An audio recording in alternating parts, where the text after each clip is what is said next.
Praise the lord. హల్లెలూయా. సర్వశక్తి కలిగిన దేవుడు ఈ పగల్కాల సమయము మనందరినీ దీవించునుగాక. ఈ దినము ఉపవాసముతో ప్రార్థనతో దేవుని యొక్క పరిశుద్ధ వాక్యం బోధించుటకును దేవుడిచ్చిన మంచి యొక్క అవకాశాన్ని బట్టి నేను దేవునికి స్తోత్రాలు చెల్లిస్తున్నాను. చేరువచ్చిన మీకందరికీ మన రక్షకుడైన యేసుక్రీస్తు వారి నామములో శుభవందనాలు తెలియపరుస్తున్నాను. అందరినీ దేవుడు చక్కగా దీవించునుగాక. ప్రియమైనటువంటి వారలారా, మనము ప్రత్యేకించి మంగళవారం పిల్లల నిమిత్తం ఉపవాసము ప్రార్థన చేయుచుండగా సర్వశక్తి కలిగిన దేవుడు మన ప్రార్థన అంగీకరించి మన పిల్లల పట్ల మన అందరి ఎడల దేవుడు గొప్ప కార్యము చేసి మనల్ని చక్కగా దేవుని యొక్క వాక్యానుసారమైన రీతిలో ముందుకు సాగుటకు దేవుడు సహాయం చేస్తాడు. దేవుడి వాక్యం అదే సిలువిస్తున్నది. దేవుని వాక్యంలో సత్యమును మనం గ్రహించి చక్కగా ముందుకు సాగుటకు దేవుడు మన అందరినీ పిలిచి ఉన్నారు. ఆయన వాక్యం అనుసరించిన వారి మీద దేవుడు దయ చూపువాడుగా ఉన్నాడు. ఈ పగల్కాల దాని నిమిత్తం 107వ కీర్తనలో దాని యొక్క 20వ వాక్యము మనం చదివి ఆ వాక్యములోనికి మనం వెళ్దాం. ఆయన తన వాక్కును పంపి వారిని బాగు చేసెను. ఆయన వారు పడిన గుండెలో నుండి వారిని విడిపించెను. ఇదే ప్రియమైన దేవుని బిడ్డలారా, మోషే యొక్క కీర్తనమే. మోషే యొక్క 5 పంచ గ్రంథములో ఉన్నట్టున్న కీర్తన భాగంలో మనం చూస్తుండగా ఇశ్రాయేలు యొక్క చరిత్రము, వారి ప్రయాణ మధ్యలో వారు అనుభవించినటువంటి విషయాలు దీనిలో రాయబడి ఉన్నది. ఇక్కడ చెప్తున్నా కదా, ఒకసారి 20వ వచనం, ఆయన తన వాక్కును పంపి వారిని బాగు చేసెను. ఆయన వారి పడిన గుండెలో నుండి వారిని విడిపించను. ప్రియులారా, దేవుడు వారి పడినట్టు గుండెల నుండి దేవుడు తన వాక్యమని పంపి వారిని బాగు చేశాడు. దేవుడు వాక్యమనే పంపాడు. వారి పడినట్టు గుండెల నుండి వారిని దేవుడు విడిపించడు. వీరిలాగే గుండెలో పడడమో, వీరిలాగే అనుక్షణము అధోగతిలోనికి పోవడానికి కారణం ఏంటంటే, ఈ 107వ కీర్తనలో 10 వాక్యం మనం చూసినట్లయితే అక్కడ చక్కగా రాయబడి ఉంది. దేవుని యొక్క ఆజ్ఞలకు లోబడక మహోన్నతిని తీర్మానమును తృణీకరించినందున వారి బాధ చేతను ఇనుపకట్ల చేతను బంధింపబడిన వారై చీకటిలోను మరణాంధకారములోను నివాసము చేయవారి హృదయమును ఆయన ఆయాసము చేత కుంగజేసెను. అంటే ఆయన వాగ్దానికి, ఆయన మాటకి వారు తృణీకరించారు. ఆ మాటను వారు కైకొనలేదు. దేవుడు ఎంతకాలం ఈ రీతిలో వారు చేయడానికి కారణం, వారు తిరుగుబాటు చేశారు. దీనికి కారణము మనం బైబిల్లో చూస్తే అర్థమవుతుంది ఏంటంటే, సంవత్సర వ్యాధి వలన వీరు ఎక్కువ సనగడం జరిగింది. సంవత్సర వ్యాధి. ఇశ్రాయేల్ ప్రజలు ఐగుప్తు దేశంలో ఉన్నప్పుడు కూడా యూదులైన వారు, ఇశ్రాయేల్ వారు ఐగుప్తు దేశస్తులే పెళ్లి చేసిన కొంతమంది ఉన్నారు. వారిలో పుట్టిన వారు వీరితో పాటు ఉన్నారు. ఈ సంవత్సర వ్యాధి వలన ఈ ప్రజల యొక్క మనసు వారు సరుగుతున్నారు. ఎందుకంటే ఎప్పుడు ఐగుప్తు దేశస్తులు కాదా, వారి దేశంలో వచ్చినటువంటి తిండి పదార్థాల గురించి ఇవి అన్ని వారికి తెలుసు. కాబట్టి ప్రయాణ మధ్యలో అది మాకు అది లేదు, ఇది లేదు, ఈ అరణ్యంలో ఇంత ఏంటిది, దేవుడు మన్నా ఇచ్చాడు, శ్రేష్టమైన భోజనం ఇచ్చినప్పుడు కూడా వారికి తృప్తి పొందలేకుండా వారు సనుగుతున్నారు. బైబిల్ లోతుగా మనం చదివితే సంవత్సర వ్యాధి వలనే ఇశ్రాయేల్ ప్రజలకి అధోగతిలోనికి పోవడానికి కారణమైంది.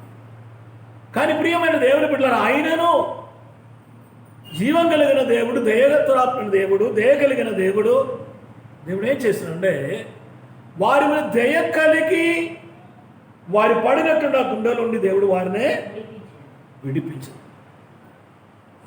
వాక్యమనే పంపి, మాటలు పంపి దేవుడు వారినే బాగు చేశాడు. ఆయన తన వాక్కును పంపి వారిని బాగు చేశాడు. యోహాను సువార్త 1వ అధ్యాయం అని చూసినప్పుడు అక్కడ రాయబడింది ఏంటిది? ఆది యందు వాక్యం ఉండెను, వాక్యము దేవుని యొద్ద ఉండెను. చదువు. ఆది యందు వాక్యం ఉండెను. చూసారా? వాక్యం దేవుని యొద్ద ఉండెను, వాక్యము దేవుడుగా ఉండెను. ఈ వాక్యం యేసుక్రీస్తు. ఆది యందు యెహోవా దేవుడు భూమికి పునాది పుట్టినక చేసాక మునిపే, ఆ తయారుకు ముందు మునిపే వాక్యం ఉండదు. వాక్యం చేతనే కాదు ఇవన్నీ సృష్టించబడి. వాక్యం దేవుడుగా ఉండను, వాక్యం దేవుడెత్తి ఉండను. ఆ వాక్యము శరీర రూపి అయి మనలోనికి వచ్చిన యేసుక్రీస్తు.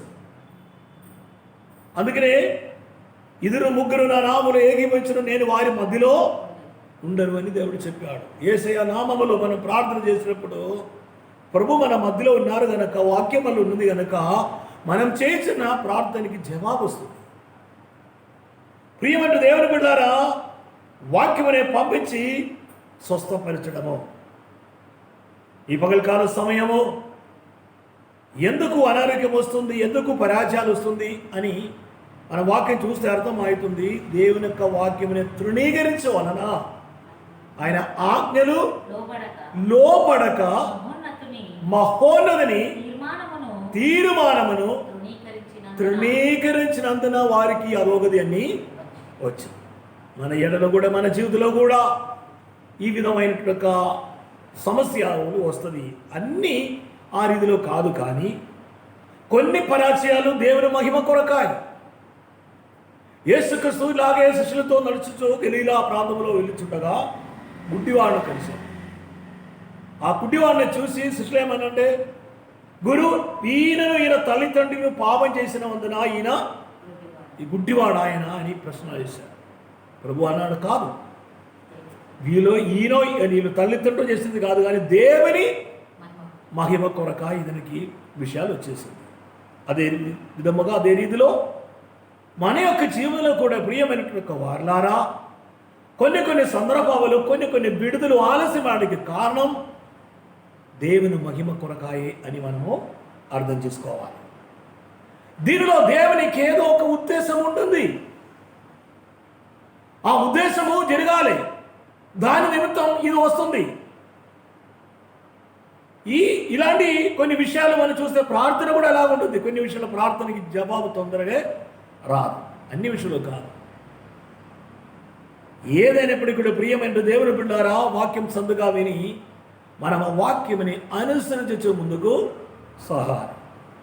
దేవుని వాక్యముని మనం ముందుకు అనుసరించి సాగుతున్నప్పుడల్లా సైతాను మనకు దూరం అయిపోతుంది. సైతాను దూరం ఆగాలంటే మన దేవునికి లోబడాలి, ప్రార్థన చేయాలి. ప్రార్థన చేయొచ్చు, దేవునికి లోబడినప్పుడు మాత్రమే ఈ అపవాది తీసుకొచ్చినట్టుండక పద్ధతులన్నీ తారుమారాయితాయి.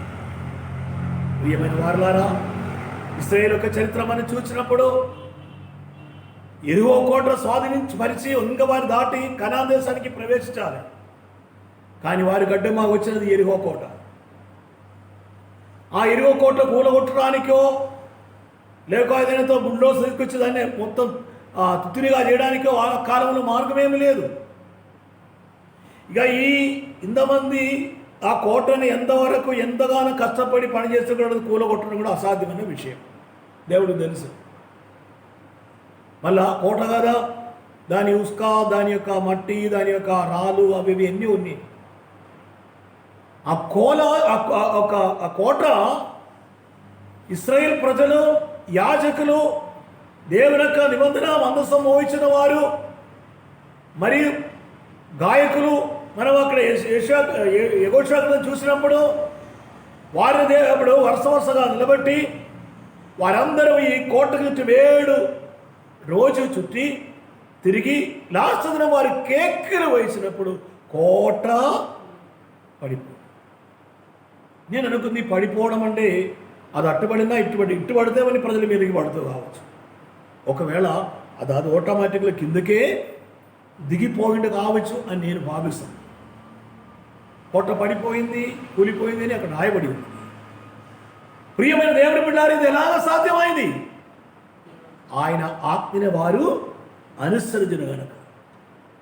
వారు చెప్తారు, ఇది ఎన్నడూ కూడా మేము వినలేదే, ఒట్టినా తిరిగి 7 మార్లు 10 మార్లు లేక వారం అంతా తిరిగితే సాధ్యమైన విషయం. ఇది పెద్ద బెలవంతకు కట్టిన కోట పోదు. ఇది మన విశ్వాసాన్ని చూపిస్తుంది. ప్రియులారా, అసాధ్యమైన వాటిని మనం ఏం చేయాలి? విశ్వసించి ప్రార్థన చేయాలి. మన కంటి ఎదుట స్థాయిగా మనం చూసినది అది అలాగనే ఉంటుంది, పడిపోదు. కానీ విశ్వాసముతో దేవుని సన్నిధిలో మనం ప్రార్థన చేయుచుండగా ఈ కోట అని మనకు ముందుగా వచ్చిన ఈ ప్రతిసంధి, ఈ సమస్య ఆటోమేటిక్లో మన ఎదురట్టుండి పడిపోతుంది. హల్లెలూయా! అలాంటి విశ్వాసం, ప్రార్థన మనకు ఉండాలి. ప్రియులారా, ఒకటి మాత్రం అర్థం చేసుకో, ప్రార్థన చేసుకున్న వారిని మనకు అన్ని దేవుడు సిద్ధపరిచాడు. ఇక నీవు కొన్ని విషయాలు ఆజ్ఞాపించాలి. దేవ చేయి దేవుడు ఓళ్ళని చేసి పెట్టాడు, ఆజ్ఞాపించాలి. ఇది వచ్చినగాక, వారి చేతులు నా దగ్గరికి వచ్చినగాక, ఇది కలిగినగాక, ఇది వచ్చినగాక అని ఆజ్ఞ శబ్దముతో మనం ప్రార్థన చేయుచుండగా దేవాది దేవుడు ఓళ్ళని మనకు పెట్టి ఉన్న ఆశీర్వాదాలు ఇగో మనం ప్రార్థన చేసిన వస్తూనే ఉంటుంది. ప్రవక్త అయినటువంటి యెహెజ్కేలు ఆ లోయలోనికి వెళ్ళి చూసినప్పుడు ఎండిపోయిన ఎముకలు మాత్రమే తనకి కనిపించింది. దేవుడు ఎందుకు నీ జోలు నిలబెట్టాడు తనకు తెలియదు. ఇది ఇశ్రాయేల్ ప్రజలే చూపిస్తున్నారు దేవుడు అన్నాడు. అయితే ఈ ఎముకలతో నీ ప్రవచనమెత్తి ప్రపంచమని చెప్పగా ఆయన అలాగే ప్రవచించినప్పుడే ఆ ఎముకలన్నీ ఒక శరీరముగా అయి దానికి చేపొచ్చి ఒక పెద్ద సైన్యముగా అయి నిలిచింది. ఇది ప్రార్థన చేసిన వారులారా, ప్రార్థన చెయ్యాలి. యేసే అన్నాడు, మీరు ప్రార్థన చేసినప్పుడల్లా మీకు అది దొరికి ఉన్నదని మీరు నమ్మాలి. ఇక నమ్మినప్పుడు ఏంటంటే అది వచ్చింది, నేను ఉపయోగిస్తున్నాను, ఆజ్ఞాపించి ఉన్నారు, అది రావాలి, ఇది వచ్చి తీరాలి. ఇలాంటి యొక్క అధికారము దేవుడు మనకి ఇచ్చున్నాడు. మనం అధికారం ఉన్న వారు దేవుని బిడ్డలు. అధికారంతో చెప్పుచుండగా సర్వశక్తి కలిగిన దేవుడు తప్పకుండా ప్రియులారా మీ నోటి మాట వలన అది అలాగ చేస్తుంది. అందుకని వాక్యం పంపించి వారిని బాగు చేశాడు. వారు పడినటువంటి గుండెలో నుండి దేవుడు వారిని విడిపించాడు. పడద్రోయడానికి సైతాను బాగా ప్రయత్నాలు చేపిస్తారు ప్రియులారా. విశ్వాసం లేకుండా, నిరీక్షణ లేకుండా మనకు ఇక ప్రార్థన అవసరమే లేదనేటువంటి ఆలోచన కూడా మన మైండ్లోనికి వాడు తీసుకొస్తుంది. మనం కొంచెం మనసు పట్టితే చాలు, అప్పుడే సైతాను మన దేవుని దూరం కొంచెం అయితే చాలు, ఒక్కరోజు ప్రేయర్ చేసుకుంటే చాలు, ఇలాగే వాడు ప్రవర్తిస్తారు. కానీ ప్రార్థన చేసి దేవుని ముఖము వెతుక్కినట్టు వారెవరు ఉన్నారో వారి జీవితంలో స్వస్థత, సమాధానము, సంతోషము కలిగేవాడు మన రక్షకుడే. హల్లెలూయా! అందుకనే వాక్యము పంపించి వారు పడినట్టుండగా గుండె నుండి దేవుడు వారిని విడిపించాడు. వాళ్ళు పడినట్టుండగా, వాళ్ళు చెప్పినట్టు వాక్యము అన్నీ వారు ఏమేమి అనుకుంటున్నారో, వారు ఏ విధముగా సనిగి ఉన్నారో అవన్నీ 107వ కీర్తన మొదటి నుండి లాస్ట్ వరకు అనగా 43 వాక్యం వరకు మనం చదివితే వెంటనే అర్థమైపోతుంది. దీనిలో మనం నేర్చుకున్న విషయం ఏంటంటే ఆజ్ఞ తిరస్కరించకూడదు, అనుసరించాలి. రెండవది ప్రార్థన చెయ్యాలి. ఏ విషయమైనా ఆ విషయాన్ని బట్టి నీవు ప్రార్థన చేసి వచ్చును.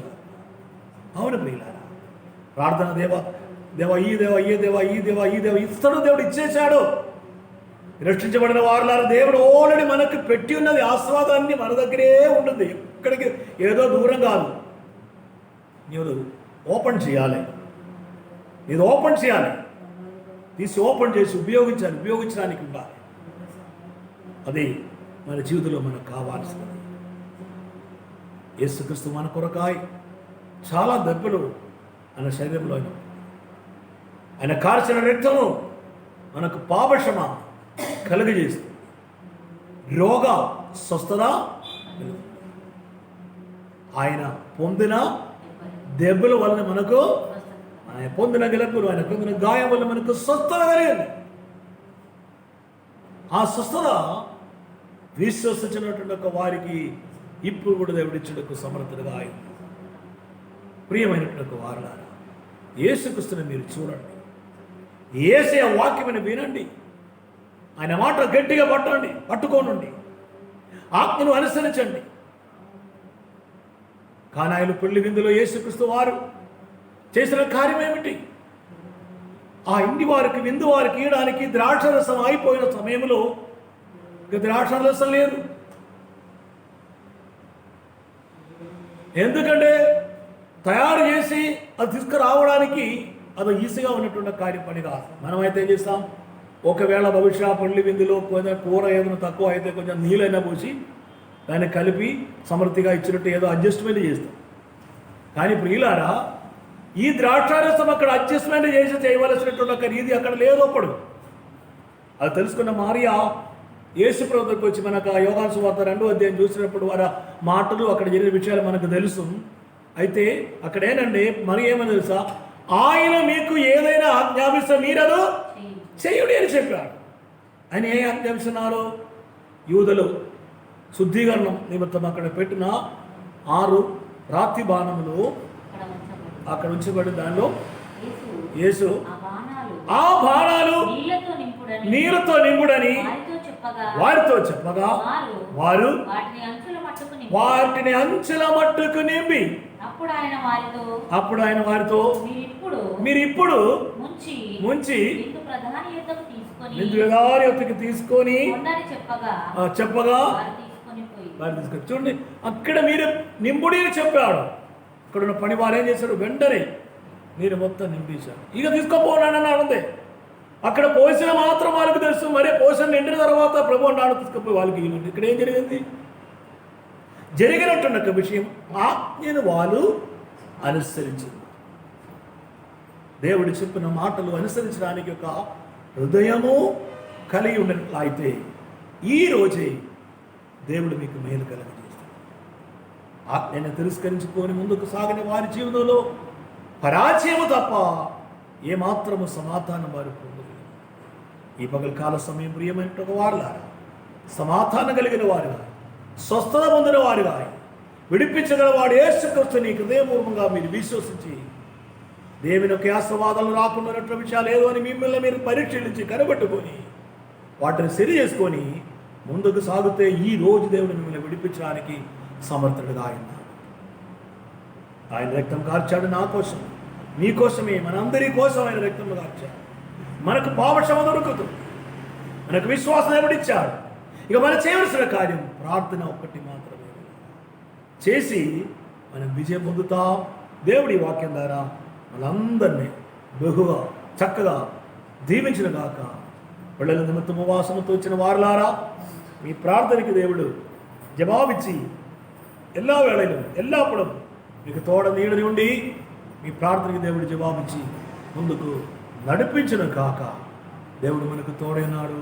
తల వంచట్లయితే ప్రార్థించి hallelujah. Praise the Lord, praise the Lord, praise the Lord, praise the Lord, praise the Lord. మమ్మల్ని మిక్కులుగా ప్రేమించిన ప్రియ పరలోకపు తండ్రి, పరిశుద్ధ దేవ, ఈ మంగళవారం దినమును బట్టి వందనాలు తండ్రి, స్తోత్రాలు. దేవాని ప్రజలైనటువంటి వారందరినీ పేరు పేరున ప్రభువాని చేతులు అప్పగించి ప్రార్థిస్తున్నాను. యేసయ్యా, ఈ యొక్క స్తోత్రం పగల కాల సమయం మీ ప్రజలైనటువంటి వారిని దీవించి తాకి ముట్టి స్వస్థపరిచిన ఆయన దేవా, వారు ఏ విషయం గురించి బాధతో ఉంటున్నారో వాటి మీద దేవానికి హస్తమును చాపి సంపూర్ణమైన విడుదల ఈ పగల కాలం దేవాన్ని ప్రజలకు దయచింది. ఇశ్రాయేలు ప్రజలు సనగినట్టు దేవా మేము సనగకుండా నీ వాక్యమని అనుసరించి చక్కగా ముందుకు సాగుటకు నాకును మాకు దేవాన్ని సహాయం చేయి. నీ వాక్యం మమ్మల్ని ఉదుకు స్నానం చేసి నీ బిడ్డగా మనం మార్చావు కదా దేవా. నీ సత్యవచనం అనుసరించి ముందుకు సాగుటకు నాకు మాకు సహాయం దయచేయి. సత్యవచనంలో రాయబడిన సత్యమే గ్రహించచ్చు అనేక చోట్ల మేము సాక్షిగా ఉండడం దేవాన్ని సహాయం చేయండి. ప్రత్యేకించి ఈ కోవిడ్ విపత్తి రోగం కలిగినటువంటి కాలంలో, ఈ క్లైమేట్లో ప్రభువాని యొక్క ప్రత్యేకమైన సాన్నిధ్యం విడుదల అందరినీ కాపాడము. రోగశైలి ఉన్న వారిని దేవాని వారిని ముట్టము, తాకము, స్వస్థపరచము. అనేక ప్రార్థన రిక్వెస్టులు దేవా మా ఎదుట ఉంది. ఇవి అన్ని ప్రభువాని చేతికి అప్పగించి మేము ప్రార్థిస్తున్నాం తండ్రి. ఎంతో బాధలతో ప్రభువాని ప్రజలు రాసినటువంటి ఉత్తరాల మీద, రాసినటువంటి కాగితాల మీద దేవాని హస్తముని చాపము దేవా, వారికి కావాల్సిన విడుదలను దీవెనలు దేవాన్ని దయచేయి. ఎవరు దుఃఖముతో వేదనతో ఉండవద్దు. అందరూ చక్కగా నేను ఒక వాక్యం అనుసరించి ముందుకు సాగుటకు ప్రియదేవా నీవు సహాయం చేయి. ప్రతి ఒక్కరిని పేరు పేరున ప్రభావం ఇచ్చేందుకు అప్పగిస్తున్నాను. దీవెనలతో నింపము. ఎవరైనా కొత్తగా వాక్యం విన్న వారుండే యేసుక్రీస్తు నిజమైన దేవుడు అని, ఆయన రక్షకుడు అని నమ్మితే పాపక్షమే ఉంటుందని తెలుసుకొని నిన్ను సంరక్షకుడు అంగీకరించి నీ బిడ్డగా మార్చు ప్రభుని సహాయం చేయి. ప్రభువాని అందరికీ వర్ణం భరించావు. ఆ రక్తం మా కొరకై నీ కార్చావుగా మమ్మల్ని పాపము నుండి విడిపించి రక్షకుడా జీవ గ్రంథములో మా పేరు రాసి నీ బిడ్డలుగా చేసిన దాన్ని బట్టి వందనాలు. ప్రియదేవాని రెండవ రాకడ సమయంలో మేము రూపాంతరం పొందుటకు ఎత్తబడుటకు నీవు సహాయం చేయి. మిమ్మల్ని కాపాడమని, దుష్టుడు ఆ క్రియల నుండి మిమ్మల్ని విడిపించమని, సమాధానంతో నడిపించమని మా రక్షకుడు యేసుక్రీస్తు పరిశుద్ధ నామములో అడుగుచున్నాము తండ్రి, ఆమేన్. మంచి దేవుడిలారా, దేవుడు మిమ్మల్ని మీ కుటుంబాన్ని ధారాళముగా దీవించునుగాక. Praise the lord.